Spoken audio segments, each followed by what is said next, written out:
भगवान शिव का जन्म कैसे हुआ था, उनकी माता कौन थी और उनके पिता का नाम क्या था, उन्होंने किससे अपनी शिक्षा प्राप्त की थी और हमारे भोले बाबा के गुरु कौन थे, आइए जानते हैं आज के इस वीडियो में।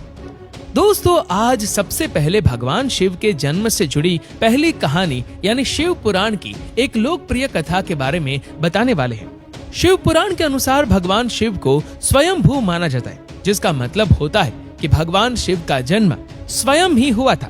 यानी कि इससे एक बात तो साफ हो जाती है कि ना ही भगवान शिव की कोई माता है और ना ही उनके कोई पिता है।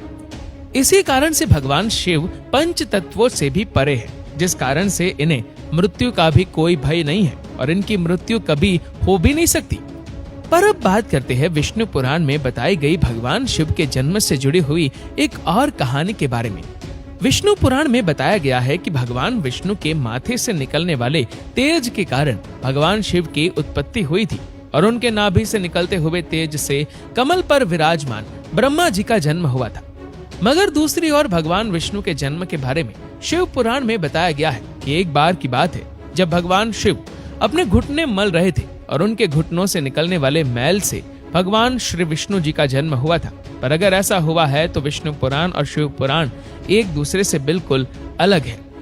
इस कथा के अलावा भगवान शिव के जन्म की एक और पौराणिक कथा काफी ज्यादा पॉपुलर है, जिसे शायद आपने बड़े बुजुर्गों से सुना होगा। पर अगर नहीं सुना तो आपकी जानकारी के लिए बता दे कि एक बार की बात है जब भगवान विष्णु और परम ब्रह्मा जी के बीच इस बात पर बहस छिड़ गई थी कि आखिर इस संसार में सबसे महान कौन है। और जब भगवान विष्णु और भगवान ब्रह्मा इस बात को लेकर बहस कर रहे थे तो एक जलते हुए खंभे के रूप में महादेव उनके बीच आए थे।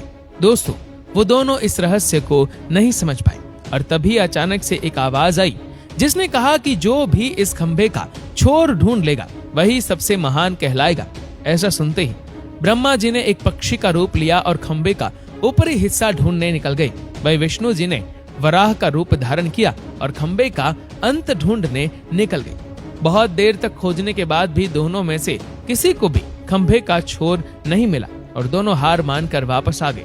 जिसके बाद भगवान शिव अपने असली रूप में आए और फिर भगवान विष्णु और ब्रह्मा जी ने यह मान लिया कि महादेव ही सबसे महान और शक्तिशाली हैं। इनसे बड़ी शक्ति इस दुनिया में कोई नहीं है।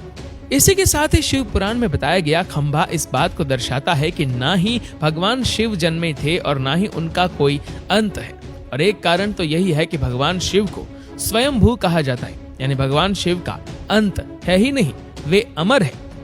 अब हम बात करते हैं भगवान शिव से जुड़े एक ऐसे विषय के बारे में जो सबसे ज्यादा प्रसिद्ध है कि क्या भगवान ब्रह्मा भगवान शिव के पिता है। जी हाँ, इनकी ये कहानी लोगों के बीच काफी प्रसिद्ध है। तो आपको बता दें कि आखिर किस प्रकार भगवान शिव ने ब्रह्मा पुत्र के रूप में जन्म लिया था। इसके पीछे विष्णु पुराण की एक पौराणिक कथा है, जिसके अनुसार जब धरती, आकाश, पाताल या कहे पूरा यूनिवर्स जलमग्न यानी पानी में डूबा हुआ, तब भगवान विष्णु के अलावा कोई भी देव या प्राणी इस संसार में नहीं था। तब केवल विष्णु ही जल सत्ता पर अपने शेष नाग पर लेटे हुए नजर आ रहे थे। जिसके बाद उनकी नाभि से कमल की डंडी पर ब्रह्मा जी प्रकट हुए और जब भगवान ब्रह्मा और भगवान विष्णु इस यूनिवर्स से संबंधित बातें कर रहे थे तब भगवान शिव प्रकट हुए।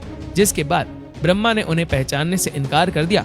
इस कारण से भगवान शिव रूठ गए और उनके रूठ जाने के कारण भगवान विष्णु ने उन्हें दिव्य दृष्टि प्रदान कर ब्रह्मा जी को भगवान शिव की याद दिलाई। जिसके बाद भगवान ब्रह्मा को अपनी गलती का एहसास हुआ और शिव से क्षमा मांगते हुए उन्होंने उनसे अपने पुत्र रूप में पैदा होने का आशीर्वाद मांगा। जिस कारण से भगवान शिव ने भगवान ब्रह्मा की प्रार्थना को स्वीकार करते हुए उन्हें यह आशीर्वाद दे दिया। लेकिन इसके बाद जब भगवान ब्रह्मा ने इस सृष्टि की रचना शुरू की तो उन्हें एक बच्चे की जरूरत पड़ी और तब उन्हें भगवान शिव का आशीर्वाद ध्यान आया, जिसके लिए भगवान ब्रह्मा ने तपस्या की और बालक के रूप में भगवान शिव उनकी गोद में रोते हुए प्रकट हुए। आपको बता दें कि यह भगवान शिव का एकमात्र बाल रूप है। जब भगवान ब्रह्मा ने उनके रोने का कारण पूछा तो उन्होंने बताया कि उनका कोई नाम नहीं है। तब भगवान ब्रह्मा ने भगवान शिव का नाम रुद्र रख दिया, जिसका मतलब होता है रोने वाला। पर इसके बावजूद भी भगवान शिव चुप नहीं हुए, इसलिए ब्रह्मा ने उन्हें दूसरा नाम दिया। पर शिव को वो नाम भी पसंद नहीं आया और फिर भी वे चुप नहीं हुए। इस तरह शिव को चुप कराने के लिए भगवान ब्रह्मा ने भगवान शिव को 108 नाम दिए थे, जो रुद्र, शर्व, भाव, उग्र, भीव, पशुपति, ईशान और महादेव जैसे नाम थे। और शिव पुराण के अनुसार उनके ये नाम पृथ्वी पर लिखे गए थे। इसके बाद बात आती है श्रीमद् देवी महापुराण की। तो श्रीमद् देवी महापुराण में भगवान शिव की माता और पिता के बारे में बताया गया है।